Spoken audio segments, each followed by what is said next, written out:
Les bonnes nouvelles, ils sont de plus en plus nombreux. On verra pourquoi un peu plus tard. Ils sont de plus en plus nombreux. Je reprends les chiffres de Santé publique France les plus récents. Vous voyez, hein, donc c'est Vietnam, hein, la directrice du pôle 2021 dans le BEH. On a en 2016 2 millions de personnes en moyenne qui ont essayé d'arrêter de fumer un jour, dans le dernier trimestre. 2017, 2,3 millions. 2018, 2,6 millions. 2019, 2,9 millions. Alors vous allez me dire, mais c'est des tentatives d'arrêt de 24 heures. Oui, c'est pas grave. C'est pas grave parce qu'on va se rendre compte que les tentatives d'arrêt sont corrélées avec les arrêts. Quand les gens essayent, ils arrêtent. Alors, ils arrêtent, et vous voyez, les quelques chiffres que je viens de vous donner, eh bien, ils se corrèlent plutôt bien avec la baisse moyenne de prévalence du tabagisme en France, constatée ces dernières années. Donc 2016, on était à bien quasiment 30% de prévalence, un fumeur sur 3, 26,9 en 2017, 25,4 en 2018, 24% de fumeurs en 2019. Bon, après on sait ce qui s'est passé. On sait ce qui s'est passé, et souvenez-vous, pendant le premier confinement, qu'a fait l'industrie du tabac, vous vous souvenez? Cette rumeur incroyable. Ça protégerait du Covid. Ça protégeait du Covid. Vous vous souvenez de ça? Non, mais c'était terrible, quoi. Il y a quelques... Alors, je ne sais pas si ça part d'un papier ou d'une étude. Enfin, c'est l'industrie qui a orchestré ça. Fumer protégerait du Covid. Et les gens se sont dit, mais évidemment, si c'est dans le nez, ils se goudronnent le nez, du coup ils se protègent. Enfin. Non, mais ils sont prêts à tout. Enfin, je suis pas vindicatif, hein, je suis vieux, mais c'est quand même une industrie particulière, quoi. Elle profite de quoi que ce soit pour en remettre une couche. Bon, voilà. Du coup, effectivement, ça a repris récemment. Alors, ce que je ne vais pas vous montrer, mais je tiens quand même à vous en parler, c'est les fortes inégalités sociales de santé qui interviennent. Hein. Donc, dans ces prévalences, effectivement, suivez cet article. Vous avez ce même graphique par tertile de revenus, par diplôme, par activité. Les chômeurs, bon, voilà, on a des vraies inégalités sociales de santé autour du tabagisme. Et qu'est-ce que je disais ici? Voilà, en 2020, on a 30% des fumeurs quotidiens qui avaient fait une tentative d'arrêt d'au moins une semaine au cours des 12 derniers mois. Cette proportion est en baisse, malheureusement, mais reste à un niveau supérieur aux années précédentes. Moi je pense, voilà, positiver autour de l'arrêt du tabac, c'est aussi dire, attendez, il y a même un fumeur sur 3 qui fait une tentative d'arrêt au cours de l'année. Donc effectivement, il y a un Français sur 3 quasiment qui fume, mais il y en a un parmi ces 3 qui essaye d'arrêter au cours de l'année. Ça veut dire quelque chose, hein. Ça veut dire que, c'est certainement difficile d'arrêter de fumer, certes, mais qu'on a certainement des marges de manœuvre dans l'accompagnement. Parce que la volonté y est. Et donc je pense qu'on pourrait travailler là-dessus, mais tout ceci est à réfléchir évidemment. Ce graphique issu du même article, hein, qui nous dit qu'entre 2019 et 2020, on a une légère augmentation du nombre d'anciens fumeurs, et que parmi les fumeurs quotidiens, je le rappelle, un tiers a fait une tentative d'arrêt d'au moins une semaine. Donc les gens veulent arrêter de fumer. J'ai été voir Tabac Info Service parce que j'y connaissais pas grand-chose en fait en arrêt, en tentative d'arrêt, en arrêt du tabac. Du coup, les vieux réflexes. Je vais voir Tabac Info Service et qui nous dit quand même que les gens rechutent. Ah oui, ils rechutent. Évidemment, on va en discuter. Ils rechutent, mais Tabac Info Service nous dit que effectivement 75, quand même, ça fait beaucoup, hein, 3 sur 4 des fumeurs qui sont abstinents à 4 semaines ont rechuté dans l'année. Ils rechutent à 1 an. Et la grande majorité de ces rechutes se fait dans les 6 premiers mois. Donc le tabac se réactive quand même assez vite. Hein. Mais à plus long terme, les taux de rechute quand même... on oublie le tabac. Voilà, les taux de rechute sont de moins en moins importants, 15% à 1 an, ça diminue à 3% à 3 ans d'abstinence, 1,4% à 7 ans, et on a à peu près les mêmes résultats par ailleurs, et au bout de 10 ans, on n'en parle quasiment plus. Donc on va le voir hein, dans les profils, Il y a certaines catégories de population qui ont plus de mal à décrocher. Il y en a d'autres qui décrochent certainement plus facilement, même s'ils rechutent, mais ils arriveront à arrêter de fumer. Je reprends mes prévalences pour vous dire quoi qu'entre 2016 et 2017, on va discuter moi sans tabac évidemment, hein. Entre 2016 et 2017, on a 2,5 de prévalence en moins, ça représente un gros million de fumeurs en moins. C'est beaucoup, hein. C'est énorme. Moi j'ai une grande admiration pour François Bourdillon, le professeur Bourdillon, qui a été directeur de Santé publique France, à qui on a cherché des noises pendant le Covid, peu importe de toute façon. Il a lancé une vraie impulsion. Il a lancé une vraie, pas que lui, hein, il a lancé une vraie impulsion. Mais qui peut se targuer en France de dire, eh bien, j'ai amené beaucoup de personnes, chaque année, 1 500 000, 500 000, etc., d'année en année, à arrêter de fumer, et donc à gagner de l'espérance de vie, à retrouver du souffle, à diminuer certainement des risques de cancer, d'autres pathologies également. Je trouve ça même assez formidable. Mais, encore une fois, on comprend, du coup, parce que le rythme est important, hein. Si tous les ans, on a 1 million, entre 500 000 et 1 million de personnes qui arrêtent de fumer, vous voyez bien que ça va vite, quoi. Du coup, l'industrie, elle voit ces signaux-là, elle réagit. Parce qu'elle doit réagir, au risque de, se dire, en France, c'est tout, on fera plus de profit en France. Mais si on fait plus de profit en France, ça va essaimer dans tous les pays. Ouais, vous comprenez, hein, ça peut aller très vite, plus vite qu'on ne pense. Donc, on a beaucoup de gens qui veulent arrêter de fumer, on a beaucoup de tentatives d'arrêt, on a beaucoup d'arrêts. Mais qui arrête précisément? Il faut les connaître aussi, ces arrêteurs. Non, c'est pas beau. Ces quitteurs, en anglais, ces gens qui arrêtent. Alors, je suis désolé, hein, je mets plein de tableaux, mais vous... Bon, voilà. C'est plus pour moi. Je mets toujours les sources, hein, si vous voulez les retrouver, évidemment, ce PowerPoint et cette présentation seront disponibles. Voilà, les facteurs associés à l'abstinence tabagique en 2017 chez les femmes de 18-75 ans. Alors, qu'est-ce qui se révèle significatif dans les études? Et bien, c'est le revenu. Voilà. Chez les femmes, l'âge, n'intervient pas. Il n'y a pas de facteur d'âge. Par contre, c'est les classes plutôt moyennes et plutôt aisées qui décident d'arrêter de fumer. Et quoi d'autre?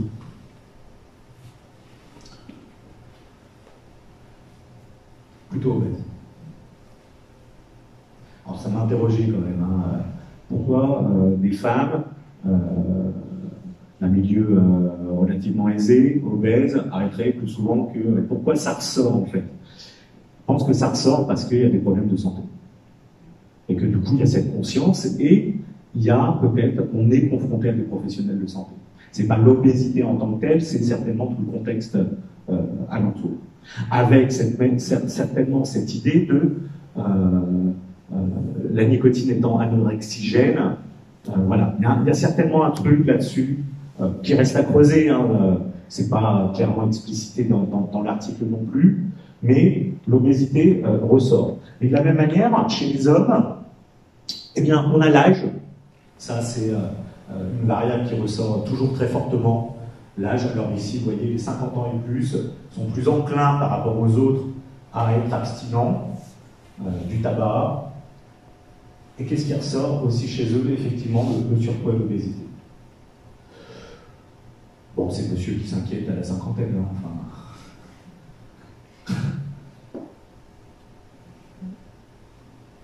Et le reste, vous voyez, les revenus, ici, le fait de vivre en couple ou pas, ne ressort pas. Bon. Heureusement, on n'a pas que ces seules études. Ah oui, mauvaise nouvelle. Dans ce côté positif, on a quand même des zones d'ombre, vous les connaissez, hein. Consommation de tabac avant et pendant la grossesse, souvent l'étude périnatale 2016, on n'est pas bon en France. Hein. Vous savez qu'on n'est vraiment pas bon chez la femme enceinte. Hein. Regardez. Arrêt du tabac. Alors, les femmes qui arrêtent le tabac pendant leur grossesse, eh ben, en fait, avant, elles fumaient en moyenne 6-7 cigarettes par jour. Bon, il y en avait qui fumaient 50 cigarettes, hein.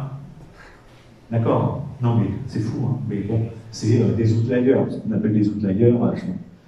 Mais hop, elles ont réussi à arrêter le tabac pendant leur grossesse. Alors, l'étude ne dit pas si elles ont repris ou pas, mais ça, c'est autre chose. Donc, 45,8%, moins d'une femme sur deux, arrête le tabac pendant sa grossesse. Plus d'un tiers, 37%, eh bien, réduit sa consommation de tabac. Elle était en moyenne à 15 cigarettes et elle a diminué à 5 cigarettes. Alors, je ne suis pas tabacologue, hein, médecin, j'en sais rien, mais je crois que ça ne change rien. Enfin, quitte à fumer, autant fumer. Enfin, alors c'est peut-être mieux, j'en sais rien. J'en sais rien. En épigénétique, je crois que ça ne change absolument rien au risque. Bon. Et, eh bien, on a un autre 15%, une sur 6, une sur 7, qui changerait. Alors, la bonne nouvelle, on pourrait positiver en disant bah, il y en a quand même 45% qui arrêtent, enfin, d'arrêt du tabac, hein, mais j'ai du mal à positiver. Je ne sais pas vous. Il me semble qu'on est dans les classements européens en tête. Hein. Bon. Alors, j'ai fait une expertise collective sur l'alcool, et maintenant, c'est pas bon non plus sur l'alcool. Alors, je sais juste un mot pour vous dire qu'il y a une étude dont on peut discuter, mais il y a une étude en ce moment en France, un essai clinique randomisé multicentrique en double aveugle, où on paye des femmes enceintes pour qu'elles arrêtent de fumer. On les paye. Voilà, alors, les connaissances de santé publique, les profs de santé publique qui sont arrachés les cheveux, comment ça on paye? Mais en économie, ça se fait. On incite les gens à avoir des comportements vertueux pour eux et pour l'enfant. Est-ce que ça juste... Voilà, je vous le soumets hein, pour réflexion. J'ai un avis. Moi, tant que ça marche, pourquoi pas. Hein, pourquoi je suis en... On en rediscutera tout à l'heure, mais rembourser les substituts nicotiniques à hauteur de 65%, on va se dire, bah, oui, mais c'est coût efficace. Tant qu'ils arrêtent, on gagne de l'argent, collectivement.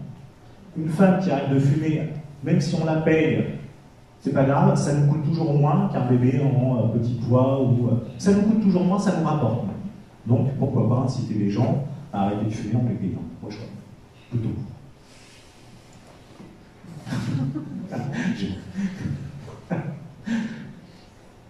Ce serait marrant comme mesure. Si vous arrêtez de fumer, je vous donne 100 €. Bon, d'accord. Ou plus, hein, je ne sais pas. Allez, je continue parce que sur le qui, je pense que j'ai été un peu long, je vais aller un peu vite sur le qui. Une autre étude, hein, une étude auprès de jeunes adultes, parce qu'on a vu l'âge importé, donc c'est toujours des gens de 40-50 ans qui arrêtent. Je me suis dit ça serait intéressant d'aller voir sur des 20-30 ans. Alors là, c'est Maria Melchior, hein, c'est l'équipe de Maria Melchior de l'INSERM qui a 600 adultes dans... c'est pas une cohorte, hein, je crois pas.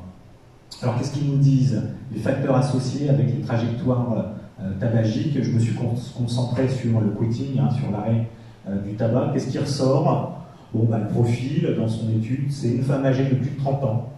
Donc c'est pas 20 ans, c'est quand même 30 ans, même chez les jeunes adultes. Diplômée du supérieur, gagnant relativement bien sa vie, vivant en couple et ayant un enfant de bas âge. C'est bien de confirmer, mais effectivement, je vous dis ça, vous dites oui, d'accord, ok. Bon. Continuons. Sur les caractéristiques d'emploi, alors, on enfonce des portes ouvertes, mais il faut le faire. Ne pas avoir d'emploi ou avoir un emploi instable, ou si celui-ci confère du stress, eh bien souvent ça annule les chances d'arrêt. Bon, on pourrait s'en douter, hein. C'est plus dur quand il y a du stress ou pas d'emploi. Les caractéristiques de santé, alors qu'est-ce qui ressort?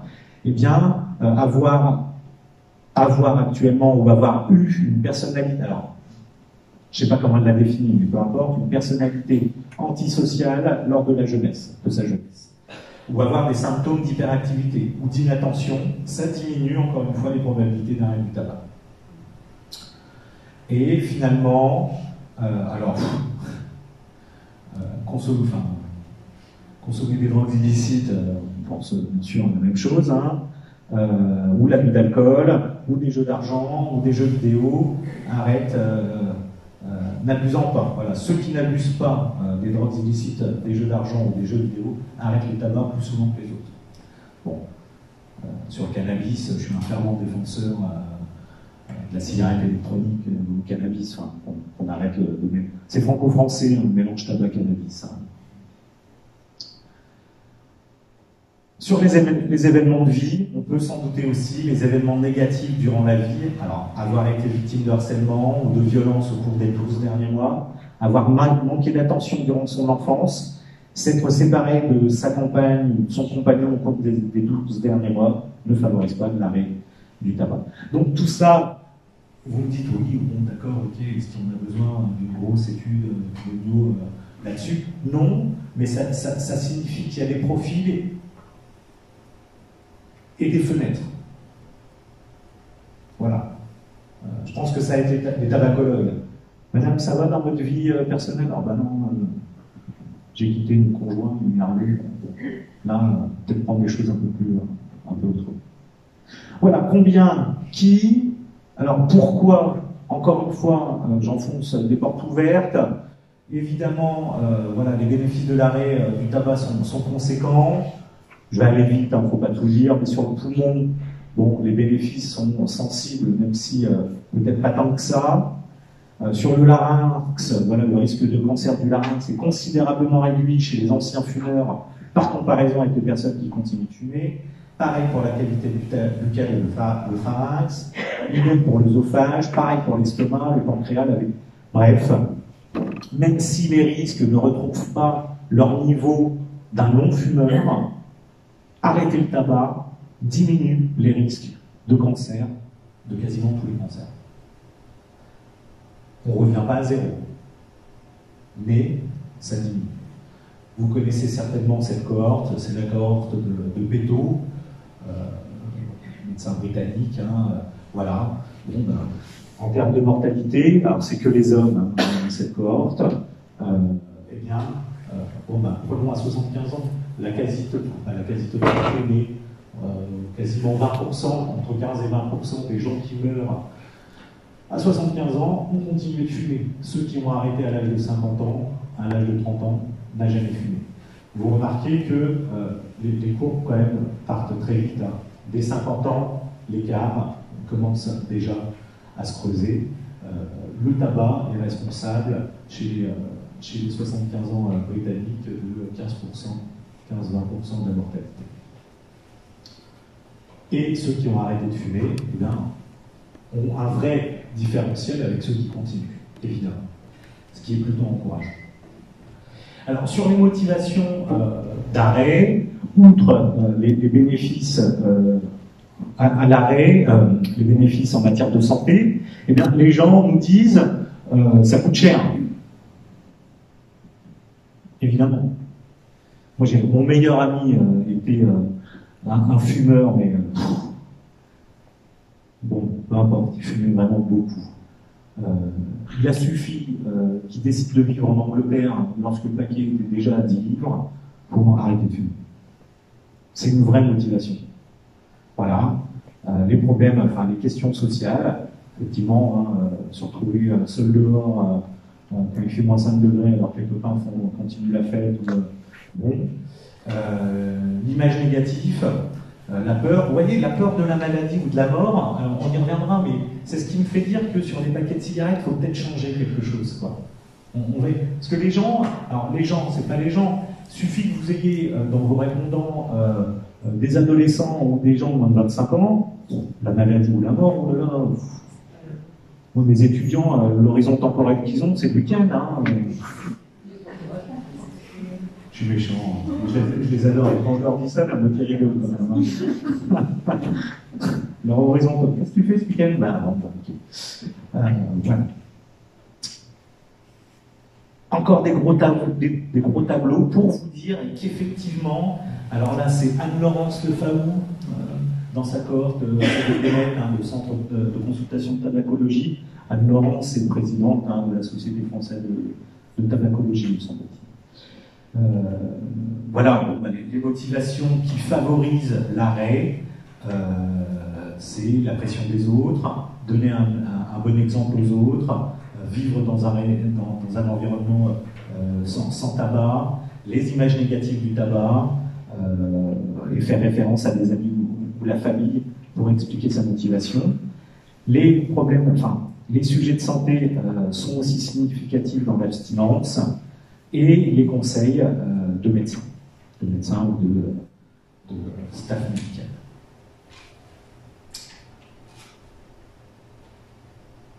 Bon, qu'est-ce qu'on retient? Les gens, il faut qu'ils soient motivés. La peur de la maladie, c'est pas uniquement ça. Encore une fois, il y a des fenêtres et des contextes certainement plus favorables que d'autres. Mais comment arrête-t-il? Comment arrête-t-il? Alors là, ça a été une vraie découverte pour moi quand j'ai préparé ça. Je ne savais pas. Facteur associé à l'abstinence tabagique chez les femmes, hein, c'est la même étude que tout à l'heure. Eh bien, ils arrêtent radicalement. Ils arrêtent d'un coup. Non mais je ne connaissais pas, alors du coup, entre progressif et radical, eh ben, ceux qui sont abstinents le plus longtemps dans ces baromètres, hein, oui c'est le baromètre, eh bien, ont arrêté de fumer d'un coup d'un seul, pas progressivement. Alors la temporalité, plus on est abstinent, plus on a de chances de le rester, très bien, c'est ce que ça dit. C'est la première temps, enfin, ils n'avaient pas tenté auparavant, donc c'est la première fois. Les gens qui arrêtent pour la première fois de façon radicale, avec une temporalité d'abstinence importante, eh bien, restent abstinents. Et par contre, vous le voyez, ce qui a investigué l'étude, c'est par référence à pas d'aide du tout. Est-ce qu'ils ont utilisé la cigarette électronique seule, des traitements nicotiniques seuls, ou est-ce qu'ils ont coupé les deux? Rien ne ressort, en tout cas chez les femmes. Ce qui ne veut pas dire qu'ils n'ont pas eu besoin d'aide. Hein. Il n'y a pas de différence entre pas d'aide, cigarette, électronique, TNS ou les deux en même temps. Ce qui n'est pas vrai pour les hommes. Alors pour les hommes, effectivement, ce qui ressort significativement, c'est aussi la radicalité de l'arrêt. Alors j'ai creusé cette question, on ne va pas. Donc les gens arrêtent brusquement. Pas progressivement, mais brusquement. Toujours la temporalité de l'abstinence comme facteur favorable. Et quoi d'autre? Encore une fois, c'est la première tentative. Je ne pensais pas que c'était ça, je pensais que c'était plus de tentatives en fait, quoi. Et du coup, la première, c'est la bonne. Ceux qui ont déjà essayé d'arrêter, alors, on pourrait se dire, s'il y a des fumeurs qui ont commencé, enfin, qui ont déjà tenté d'arrêter et ont réussi, par exemple, 1 mois, 2 mois, 6 mois, sans difficulté, peut-être qu'ils se disent, bon, bah, je recommence à fumer. Parce que, en fait, c'était pas si dur. Peut-être, hein. Voilà, je ne sais pas. Par contre, chez eux, chez les hommes, par comparaison à pas d'aide, eh bien, ils ont, l'usage de la cigarette électronique seule est un facteur positif de l'abstinence tabagique, pas nicotinique, hein, mais tabagique.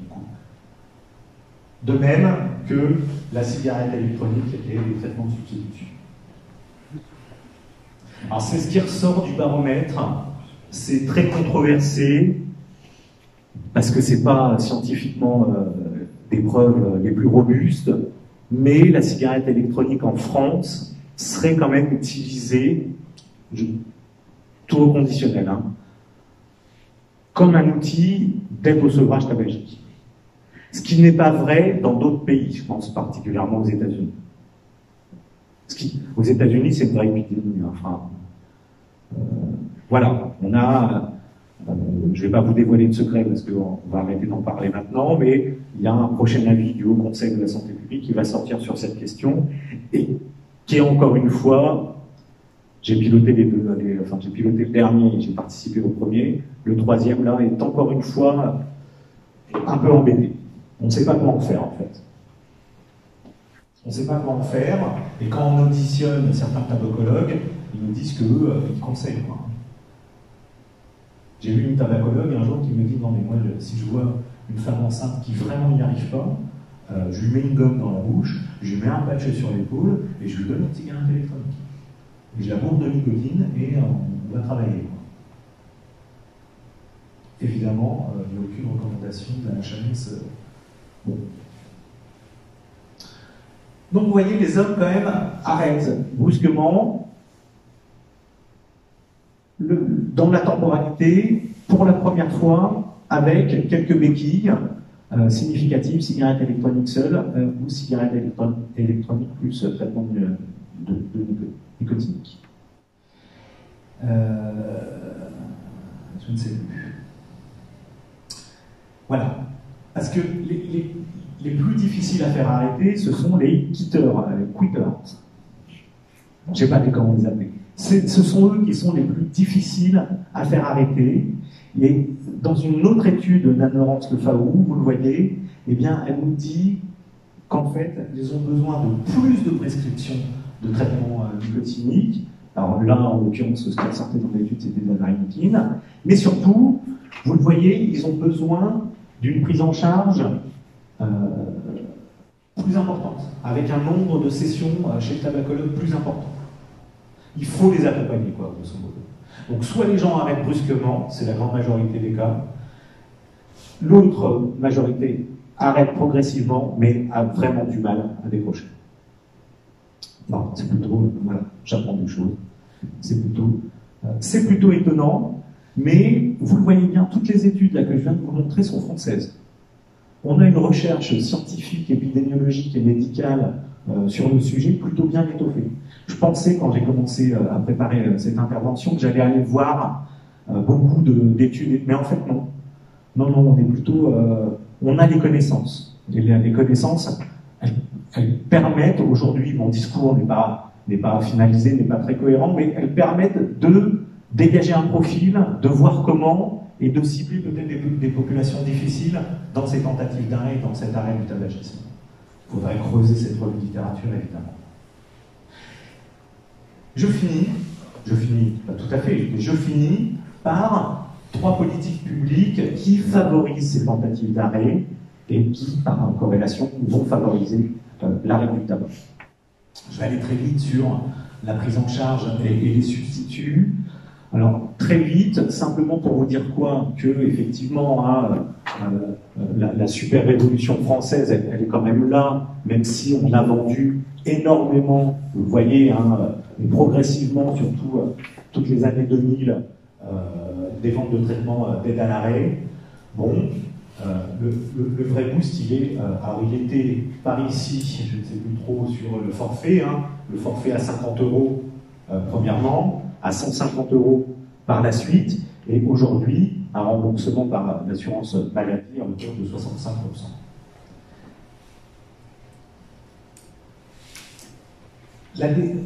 C'est pas pour plaider pour ma paroisse, mais ce qui a vraiment fait pencher la balance en faveur d'une prise en charge à 65%, c'est une étude médico-économique. Une étude médico-économique de Karine Chavrol, qui montre que rembourser les substituts nicotiniques, eh bien, c'est coefficace. Allez-y, faites tout pour que les gens arrêtent de fumer. Payons pour que les gens arrêtent de fumer. Ça nous rapporte. Parce qu'ils vont nous coûter bonbons. Et ils nous coûtent tellement cher qu'il faut vraiment les faire arrêter. Donc, remboursons la première, la deuxième, la troisième, la quatrième, la cinquième tentative d'arrêt. Remboursons ces TMS. Ça nous rapportera d'un autre côté. Voilà, c'est ça le message. Et on voit bien que les prescriptions ont suivi. Alors, on a aussi des tabacologues dans Tabac Info Service, vous le voyez, ils sont quand même assez mobilisés.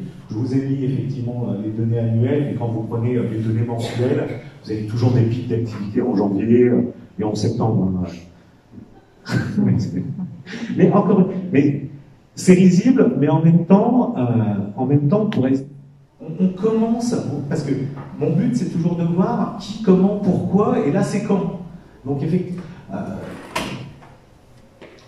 un jour, la Ligue m'invitera fin janvier, après un janvier sobre. Non mais, et on fera la même histoire, on essaiera, mais voir ces temporalités voilà, si janvier, effectivement, c'est le mois des bonnes résolutions, c'est aussi peut-être là qu'il faut aller, quoi. Hein. Alors, les mauvaises langues ont dit que janvier sobre, enfin, la tournée minérale en Belgique, c'était au mois de février. Et pourquoi au mois de février?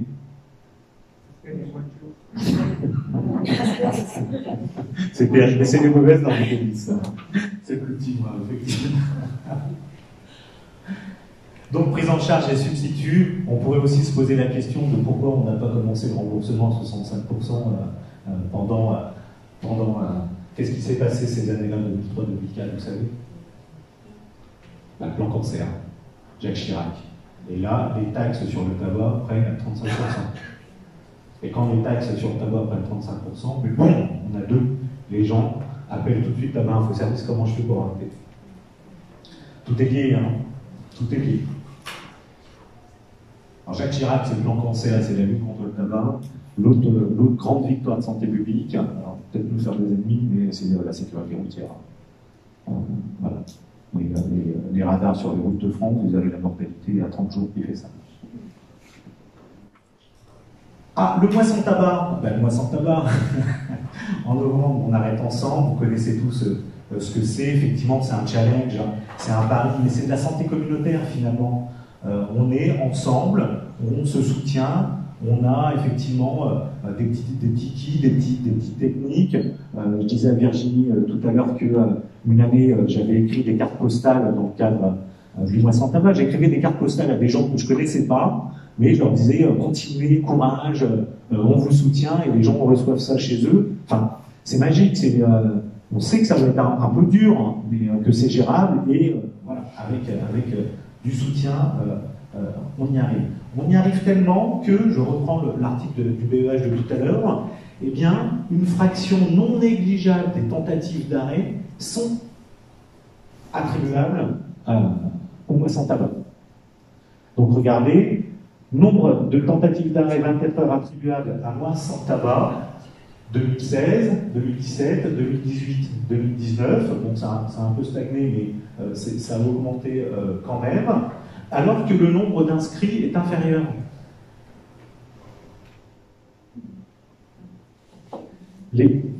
Monsieur ou madame s'inscrit, ou alors le frère ou la sœur, voilà, mais il y a un effet d'entraînement. Donc il y a toujours 2 fois plus de tentatives d'arrêt attribuables à mois sans tabac que le nombre d'inscrits. Je vous donne les chiffres. Donc voilà, le nombre d'inscrits sur les sites, 180, 158, 242, 200. Mais le nombre de tentatives d'arrêt 24 heures attribuables à mois sans tabac, c'est toujours quasiment plus du tout. Il y a un effet d'entraînement. Il y a un inscrit qui entraîne quelqu'un d'autre. C'est plutôt super. Enfin, voilà. Donc, ces questions de santé communautaire, de marketing, de démarketing, de marketing social, elles fonctionnent. Et quand on reprend les prévalences, on voit bien en 2016, 2017, 2018, il se passe quelque chose autour de ces actions de prévention. Et c'est pour ça qu'un janvier sobre en France, digne de ce nom, enfin institutionnalisé, serait aussi bien. Alors, le paquet neutre et les avertissements. Comme troisième politique et comme expérience on finalise avec mes collègues. Alors, la littérature scientifique nous dit quoi? Elle nous dit que les avertissements textuels ont été importants. Fumez-tu, fumez-tu. Avant, c'était pas marqué. Bon, maintenant, on le sait, mais je dis peut-être une bêtise, mais c'est Simone Veil, c'est ça? C'est 76? Non, c'est pas 76. Bon, est-ce que c'est Simone Veil qui impulse la lutte anti-tabac en France, avec l'aide des 5 sages, évidemment. Les avertissements textuels et les pictogrammes sont d'autant plus efficaces dans la prévention de l'entrée et dans l'arrêt du tabagisme qu'ils sont de taille importante. Je fais des parallèles avec l'alcool, parce que l'alcool m'énerve en ce moment, peu importe. Vous avez vu le pictogramme femme enceinte sur les bouteilles d'alcool. Plus petit, on ne peut pas. Et aujourd'hui, on se bat contre les alcooliers pour l'augmenter. L'augmenter de 0,8 à 0,9 mm, ils veulent pas. Ils savent très bien que ça va finir, enfin, ça finira un jour comme les paquets neutres, hein. Ça finira un jour comme ça. Fonction des couleurs, alors dans la littérature, hein, mais ça c'est des questions culturelles en Asie, en Europe, on ne met pas les mêmes couleurs, et qui font plus ou moins peur. Et encore une fois, ça va dépendre des cycles populationnels. En tout cas, une grande copine et une très très grande chercheuse que vous devriez inviter un jour, Karine Galopet-Morvan, nous dit « Les méfaits sociaux et physiques provoqués par le tabac, les photos qui suscitent des émotions négatives et les messages humanisés sont jugés les plus efficaces par les fumeurs et les non-fumeurs. » Donc, elle nous dit à un moment donné de l'histoire, il faut aller vers les émotions négatives. C'est l'histoire de la sécurité routière en Grande-Bretagne. Qu'en France, on a fait, mais on hésite. En Grande-Bretagne, les spots sécurité routière, il faut s'approcher. Hein. Il y a du sang partout, il y a des bouts d'os partout, il y a des familles en pleurs. Hein. En France, on a été un peu comme ça, un peu par là. On est timide, on est timoré. Là-dessus, je vous conseille un spot qui s'appelle Insoutenable, qui est un spot français, il est insoutenable. Vraiment. Mais il n'a pas été diffusé en population générale. Une vieille expérience qu'on avait fait avec des copains, auprès de 400 étudiants de première année de médecine, on avait construit un score de prévention et d'intention d'arrêt. Et la question que je vous soumets, c'est, selon vous, quelle image ressortait de cette petite étude, elle est parue dans la revue d'épidémio de santé publique, chez des jeunes futurs médecins? Selon vous, quelle est l'image qui fonctionne le plus dans la prévention ou l'arrêt? La 8. Celle-là? Celle-là, ouais. 6. 6. Ouais. Alors là, 11.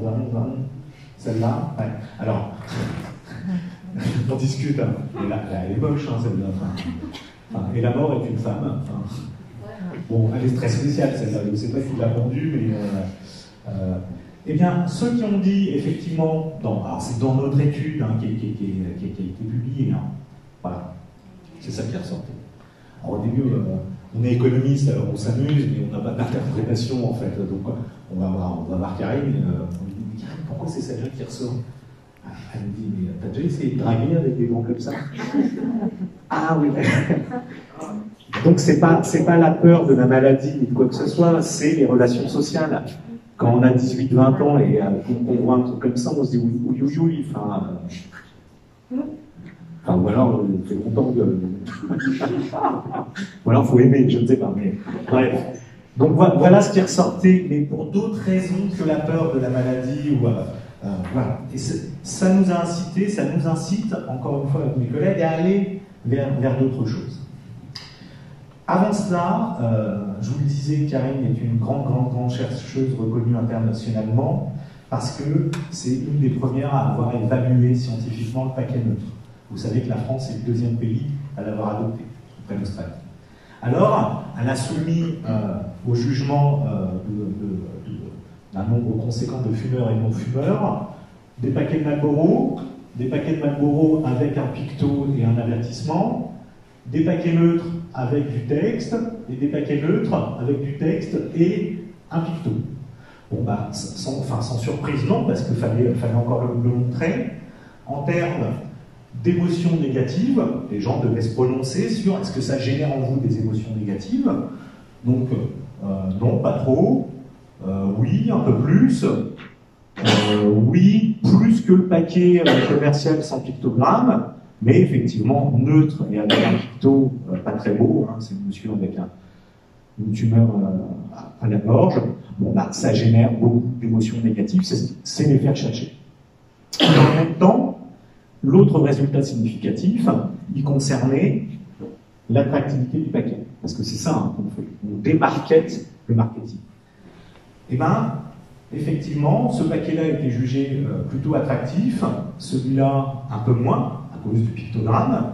Alors celui-là encore moins, vu que c'est simplement un paquet neutre, mais l'attractivité est encore une fois légèrement amputée avec paquet neutre et avertissement sanitaire et pictogramme. L'objectif est atteint. L'objectif, c'est de rendre non attractifs les paquets de cigarettes. Et, chez l'économiste, c'est une politique à zéro coût. Ça ne coûte rien. Ce qui est bien. Non, mais ce qui est mieux. Enfin, maintenant, vous faites des paquets comme ça. Ah bon? Maintenant, c'est comme ça. Bon, c'est tout. Et ça diminue l'attractivité. Alors, notre question, pour essayer de positiver et sortir un peu de la maladie, de la peur et de la mort, eh bien, nous, on a essayé de tester en laboratoire de nouveaux pictogrammes. Alors, je vous les soumets. Oui, je vous les soumets, c'est pas grave, il n'y a pas de secret. Je peux l'arrêter. Hein. Non, ils sont publiés de toute façon, on a publié le protocole et ils sont visibles dans un article paru au British Medical Journal. On a testé selon 4 leviers, 3 leviers psycho et un levier qui n'est pas un levier en fait. La première idée, c'était de dire que vous pouvez créer des pictogrammes et des avertissements basés sur l'engagement. Alors je vous donne une sélection, ils ne sont pas tous présents. Voilà ce qu'on a créé. Alors, entendez bien, on a un collègue avec nous, mais pour vous le dire très sincèrement, on a fait ça sur un coin de table. On a fait ça dans 2 jours. D'accord? On a réfléchi collectivement, et on s'est dit, tiens, basé sur l'engagement, on pourrait proposer aujourd'hui, j'essaie une journée sans cigarette. Avec, en seulement 24 heures, ma pression artérielle qui se rétablit, mon taux de monoxyde de carbone qui chute, et il n'y a plus de nicotine dans mon sang. On a engagé une jeune graphiste de la pleine image à Roubaix, justement, tiens. Voilà, une jeune créatrice, on lui a soumis ça, elle ne nous a pas pris cher. Aujourd'hui, je m'engage à moins fumer, avec un calendrier et une cigarette. Vous avez déjà ralenti, aujourd'hui, fumez encore. Sur l'engagement. Après, je vais vous demander ce que vous en pensez. Sur la dissonance cognitive, moi j'adore la dissonance cognitive. Je rêve d'être beau et svelte, mais je craque devant une part de tarte. La dissonance cognitive.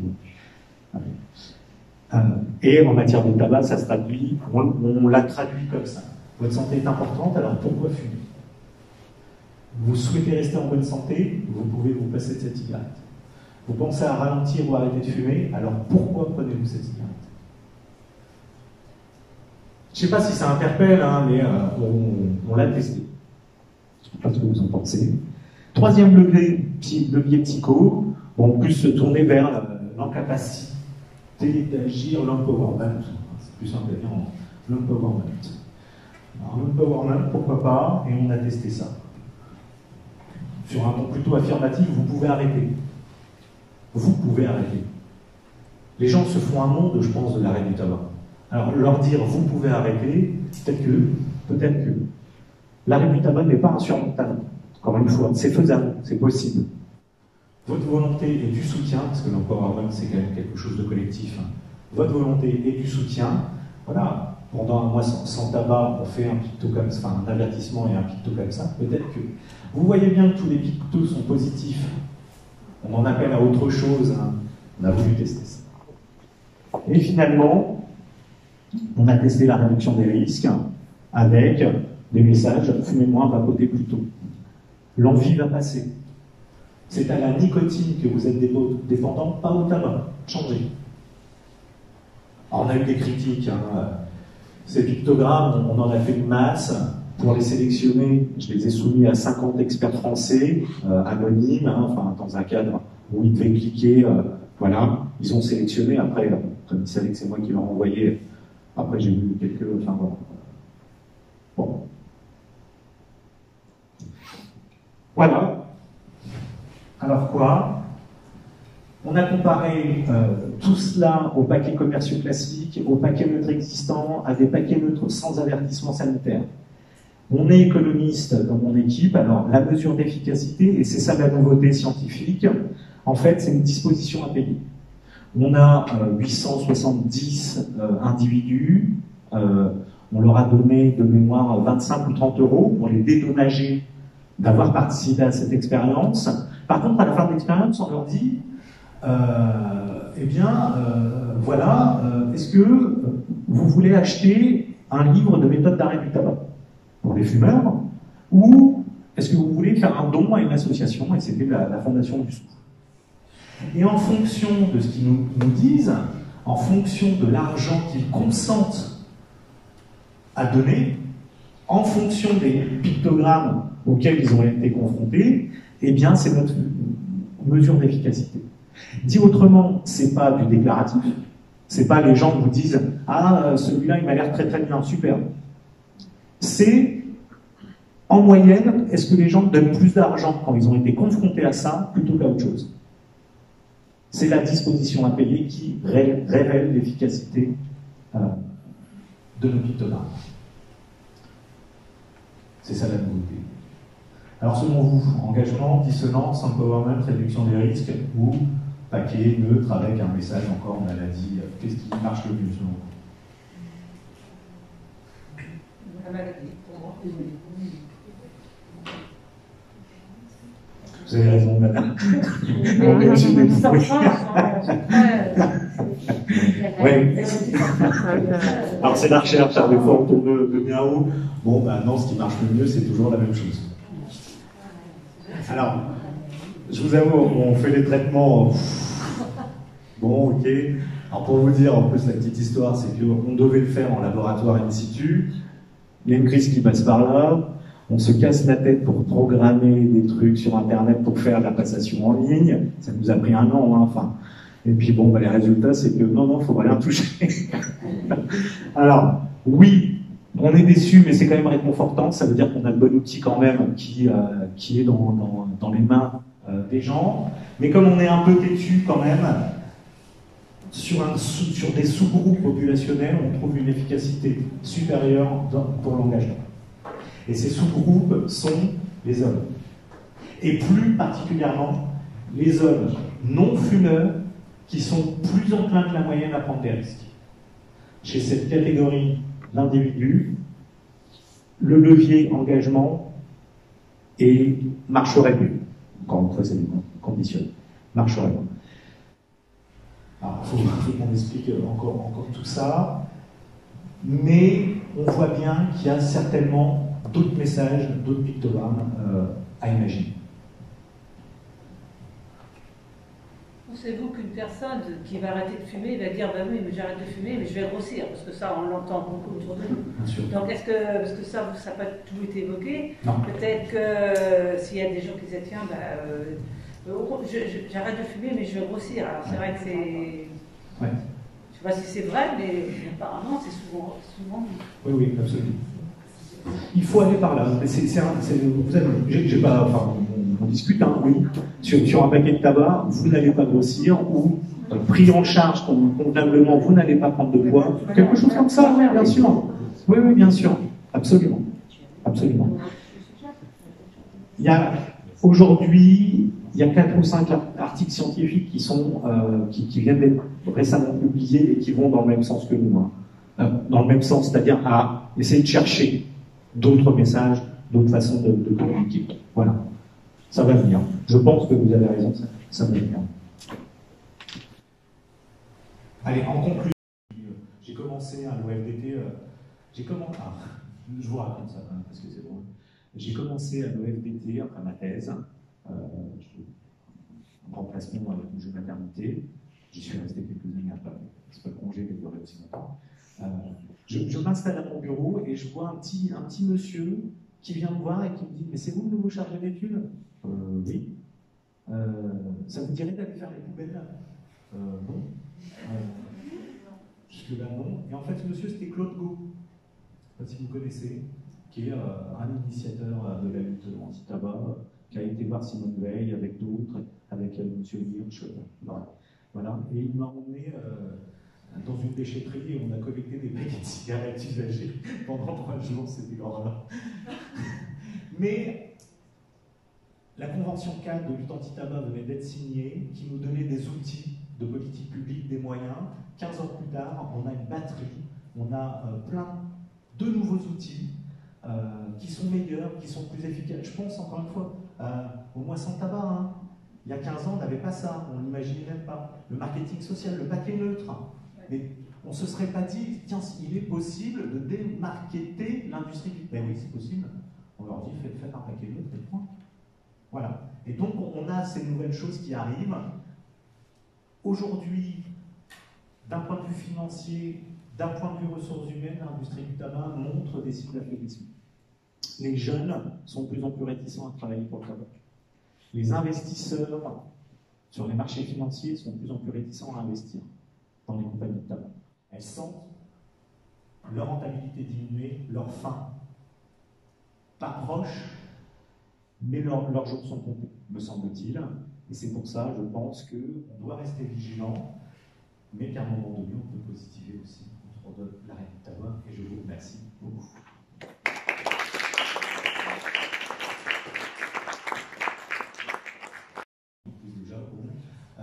Mais effectivement, les mégots de cigarettes, c'est infernal.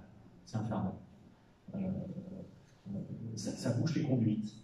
Ça a un coût, mais caché, parce que personne n'est responsable au final. Tout le monde dit, bah non, moi je jette qu'un mégot de temps en temps. Oui, mais on a un combat très très long sur ces questions-là. Je me souviens un jour qu'il y avait une campagne comme ça à Lille où on incitait les gens à mettre leurs mégots dans des poubelles, où on a fait installer des poubelles spéciales mégots. Et Patrick Minucci, le député marseillais, m'invite à Marseille à cette même époque, et gentiment, je lui fais remarquer que c'est pas très propre quand même à Marseille, et je lui explique cette mesure. Et là, il éclate de rien. Il éclate de rien, il dit oui, d'accord. C'est pas l'ordre du jour politique. Mais oui, vous avez raison. Vous avez raison. Non, je pense qu'on n'a pas encore totalement dénormalisé l'usage du tabac par rapport à l'usage d'alcool. L'usage d'alcool a été dénormalisé, me semble-t-il, quand on voit les niveaux de consommation dans les années 60, quand on voit les niveaux de consommation aujourd'hui. Bon, faut pas se mentir, la consommation a nettement diminué. Les modes d'usage se sont modifiés, mais les niveaux de consommation, les buveurs quotidiens sont beaucoup moins importants que dans les années 60. On n'arrive pas encore à faire ça pour le tabac. Alors même qu'on a des politiques volontaristes, me semble-t-il. Le lobbying, me semble-t-il.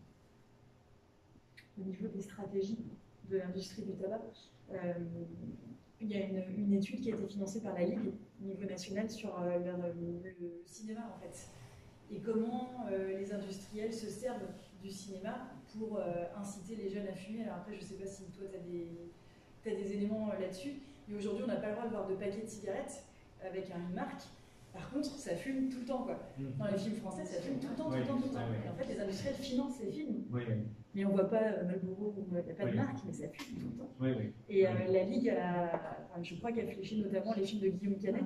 Ah oui, absolument. Ça clope tout le temps, tout le temps, tout le temps. Donc c'est des stratégies qui sont... Oui, ils ne veulent pas qu'on dénormalise. Effectivement, le jour où on n'en verra plus au cinéma, dans les séries, dans les clips, sur Internet, oui. Oui. Oui, dans les clips aussi, dans la musique, et chez les influenceurs. Non, on a un vrai boulot en termes de santé publique. Vous savez quels sont les produits du tabac les moins taxés en France? Les cigares. La première question, c'est pourquoi des produits du tabac ont une fiscalité différente? C'est du tabac.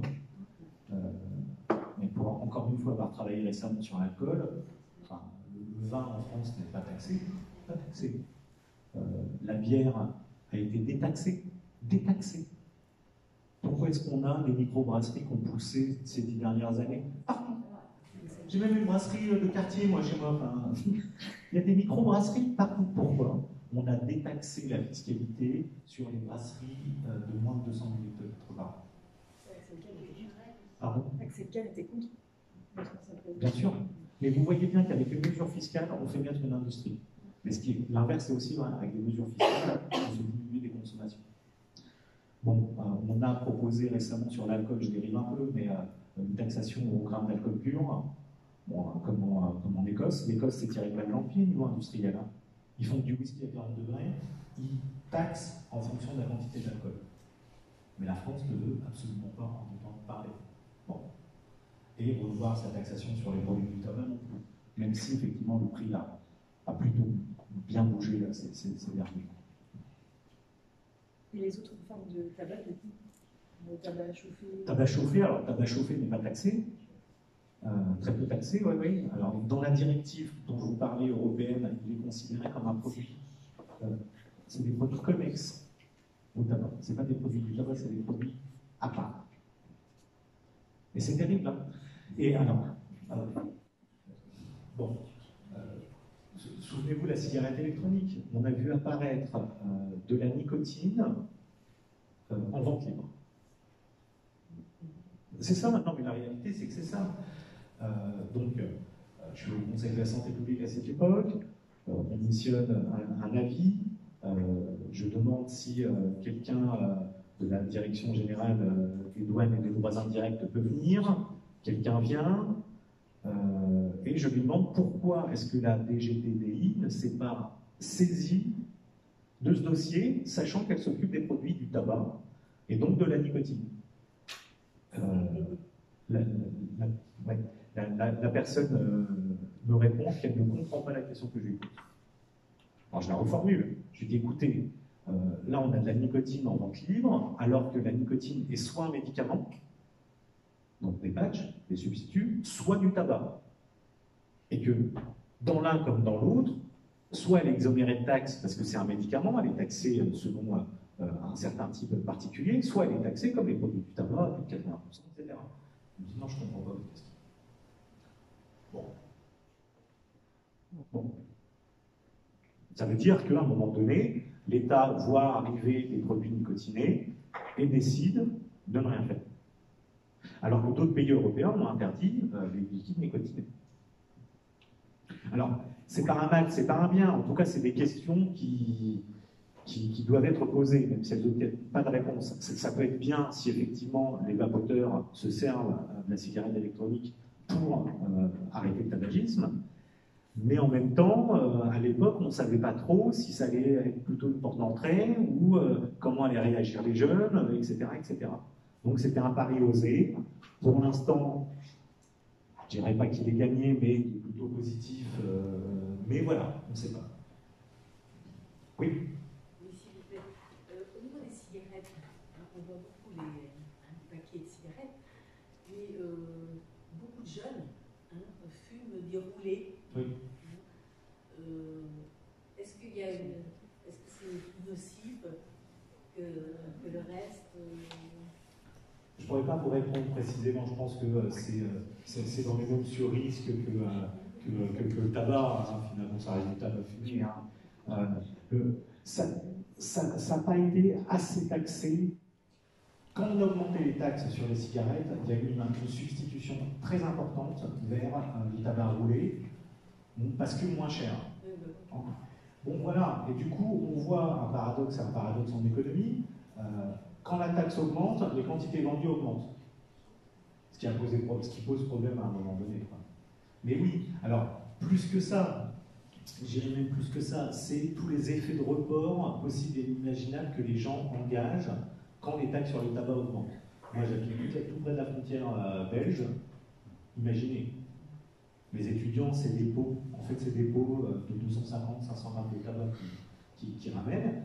Aujourd'hui, on commence, alors il faudrait creuser, mais on commence à avoir une surreprésentation des cancers liés au tabagisme en Moselle. Pourquoi en Moselle? Le Luxembourg. Le Luxembourg est un des pays les plus riches du monde. Son paquet de cigarettes est parmi les moins chers en Europe. Enfin, en Europe de l'Ouest. Les gens vont acheter là-bas. Oui. Autre chose, bon, on parle d'arrêter de fumer, donc il y a le du vaporisel, il est question actuellement du CBD. Oui. Alors, bon, je ne sais sais pas ce qu'il y a dedans, hein, d'ailleurs ça doit très varier. C'est du CBD, c'est du CBD. Ça m'inquiète un peu, parce que j'ai eu l'occasion de, malheureusement, de voir quelques personnes hein, qui utilisaient ça, et qu'ils étaient contents d'acheter ça, mais ça supprime, on n'a plus.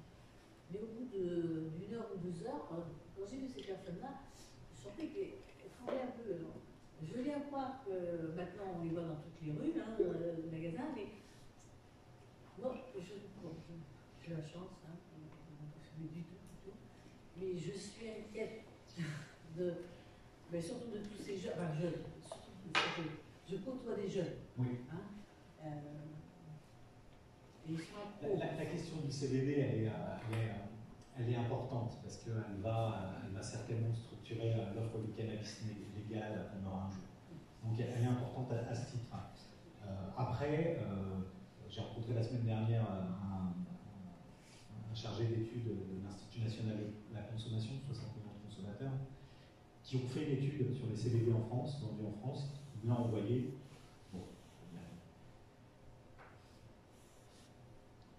il n'y a pas trop de choses à craindre, a priori.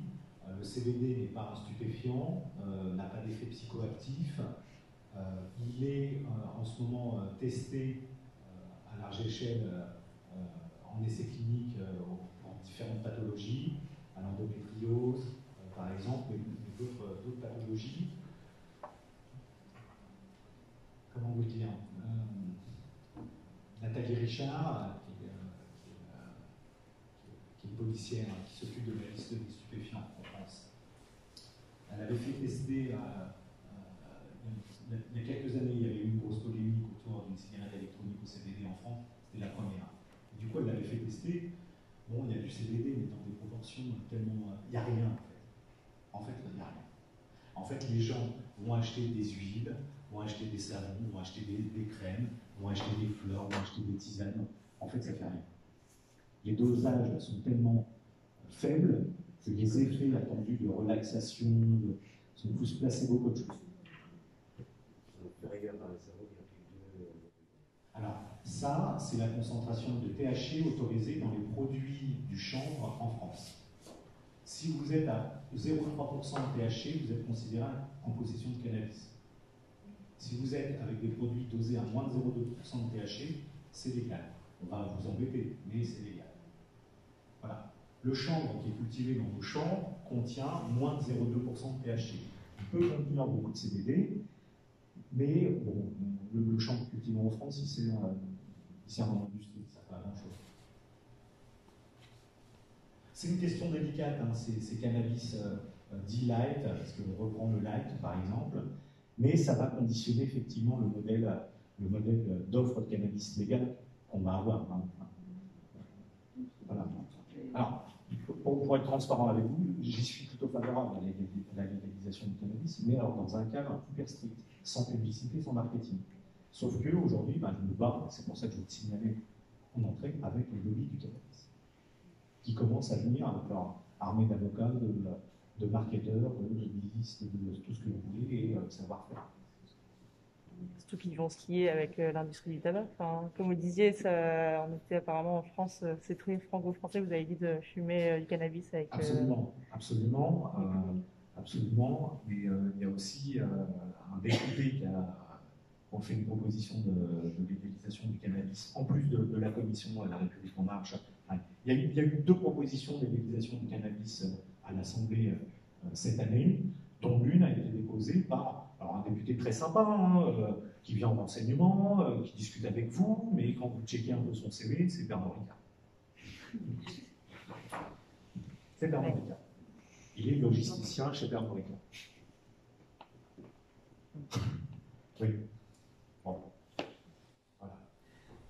Et le vaporisateur, c'est une solution pour s'en sortir? C'est une solution de réduction des risques. C'est un coût quand même. Ah, c'est cher. Ah oui, c'est cher. Alors, c'est. Comment proposer à des jeunes qui n'ont pas beaucoup d'argent pour acheter ça? Ouais, je suis d'accord. Alors,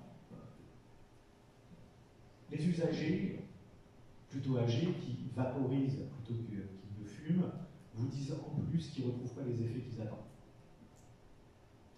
Voilà. Alors, c'est des malades. Hein. Là, je vous parle de gens qui utilisent du cannabis THC qui sont à des fins thérapeutiques. Que ça soit vrai ou pas, peu importe, c'est pas, enfin, que ça ait des effets ou pas, c'est pas. Mais ils vous disent, quand je brûle mon cannabis, quand je l'utilise par combustion, j'ai d'autres effets que quand je le vaporise. Du coup, même la vaporisation, voilà. Bon, en tant qu'outil de réduction des risques serait à discuter ou serait à. Voilà. Mais dans le même temps, on déborde du sujet, hein, on est dessus. Dans le même temps, quand je vois les études françaises qui travaillent sur les questions de prévention du cannabis, très bien, pas de problème, elles n'envisagent pas un instant de mettre des questions de réduction des risques. Ah oui, oui, non, mais j'ai des collègues, oui, j'ai un cher collègue, est-ce qu'on pourrait discuter ensemble, voilà, en tant qu'expert, j'aimerais votre avis sur... Je dis oui, bon, bah, écoutez, votre étude me semble très bien ficelée, elle est intéressante, bravo, mais pourquoi n'incluez-vous pas des questions de vaporisation du cannabis? Ah ben non. Mais pourquoi non? Ben voilà, parce que la réduction des risques n'est pas encore totalement ancrée dans le panorama scientifique et institutionnel français. Que je peux comprendre, hein, mais c'est dommage qu'on se prive d'un outil qui amènerait les jeunes à ne plus fumer de tabac et à vaporiser leur cannabis plutôt qu'à le fumer. Bon. Mais ça, c'est des débats philosophiques. Hein. On peut avoir, hein, on peut être d'accord ou pas. Je peux l'entendre. Et vous voyez bien aujourd'hui, alors je déborde encore, je prends d'excuses et j'arrêterai là, promis. Vous voyez bien toute la crispation qu'on peut entendre, mais d'un autre côté, on peut aussi se dire, oh là là, mais attention, on parle d'hommes et de femmes autour des salles de consommation à moindre risque. Je comprends que ça crispe, hein, mais on parle aux gens finalement. Enfin, bon. J'ai largement débordé. Hein. Est-ce qu'il y a une dernière question? Vous avez une question de là? Oui. J'ai une question, je reviens sur l'arrêt du tabac. Oui. Donc il y a différentes aides. On voit de la pub pour les patchs, on voit de la pub de communication au mois de novembre. On ne voit pas de publicité, bien que ça paraisse dans les études, sur les cigarettes électroniques. Pourquoi?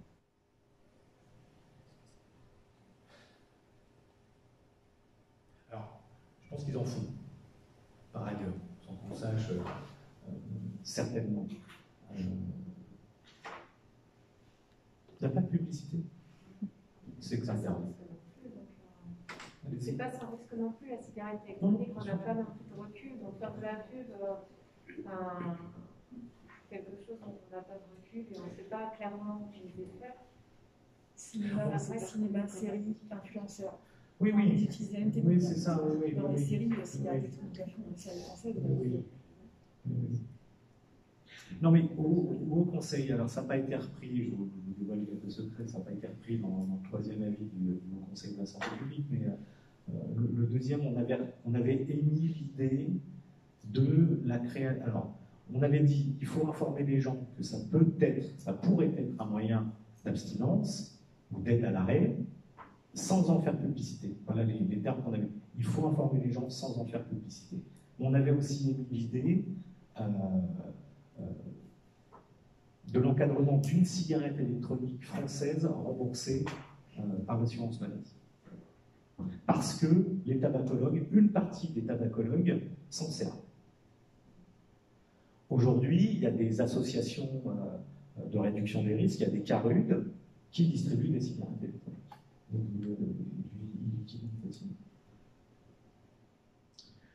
On est face à des ovnis, hein.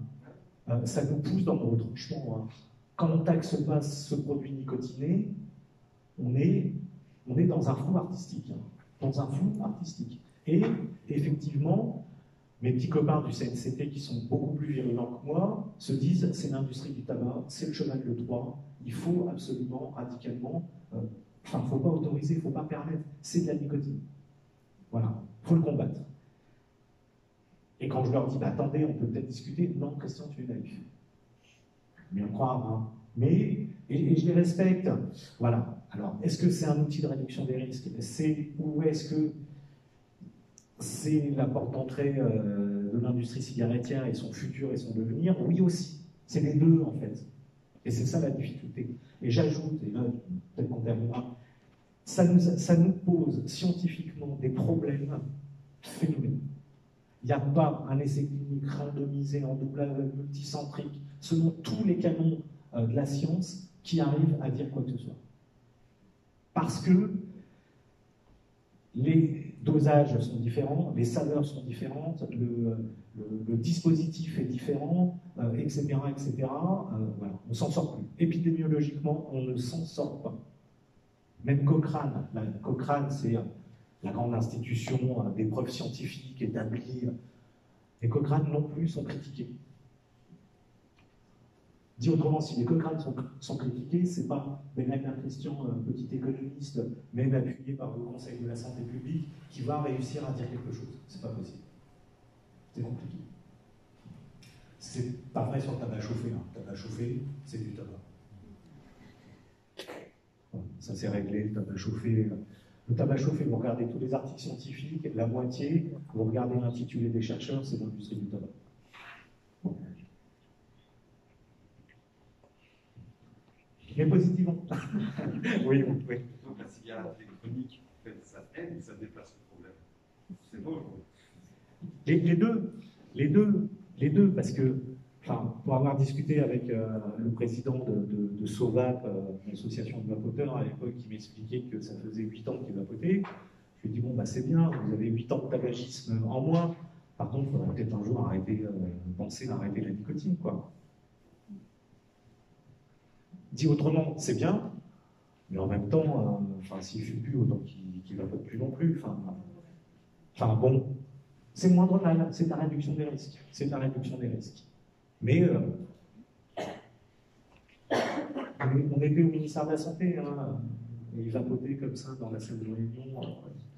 Donc bon. Une dernière question, Benoît. Oui, du coup, je voulais rebondir par rapport à ce que vous disiez, mais la cigarette électronique, ça n'avait pas été annoncé comme le meilleur moyen d'arrêter aujourd'hui, justement, le tabagisme, par la Haute Autorité de Santé. Non, justement. Non, la HAS, elle prend des avis, elle fait, au regard de la littérature scientifique aujourd'hui, on ne peut pas conclure. Ok. Il me semblait avoir entendu ça, ça quelque part. Surtout la HAS. Non, okay. Si la HAS avait dit ça, on serait parti sur une cigarette électronique nicotinière en pensée. Okay. On en est à 1000 lieues. On en est à 1000 lieues.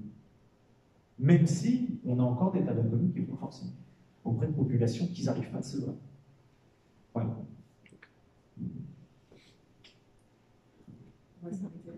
Merci beaucoup. Merci.